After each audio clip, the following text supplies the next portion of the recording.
Φίλοι μου αγαπημένοι, ένα πανεύκολο γλυκό με ζελέ θα φτιάξουμε σήμερα.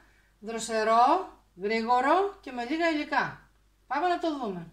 Τα υλικά μας για το ελαφρύ γλυκό μας είναι 2 γιαούρτια στραγγιστά, μία κομπόστα ροδάκινο ή ό,τι άλλο σας αρέσει 250 γραμμάρια και εδώ έχω ένα φακελάκι ζελέ βερίκοκο. Εσείς μπορείτε να βάλετε ό,τι θέλετε. Ρίχνουμε σε μία κούπα ζεστό νερό και διαλύουμε το ζελέ.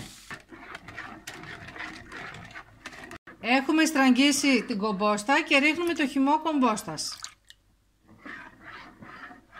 Ρίχνουμε και τα γιαουρτάκια μας. Πανεύκολο, δροσερό, πολύ γρήγορο, τέλειο. Έχουμε χτυπήσει με το σύρμα και ρίχνουμε στο τέλος τα ροδάκια την κομπόστα κομμένα σε μικρά κυβάκια. Και τώρα θα γεμίσουμε με την κουτάλα τα μπολάκια μας. Βάζουμε τα μπολάκια μας 10 ώρες στο ψυγείο. Είναι έτοιμο το γλυκό μας. Για να δούμε και από γεύση. Είναι πολύ ελαφρύ και πολύ δροσερό. Φτιάξτε το ανεπιφύλακτα. Θα είμαστε την άλλη εβδομάδα πάλι μαζί. Να περνάτε καλά. Γεια σας.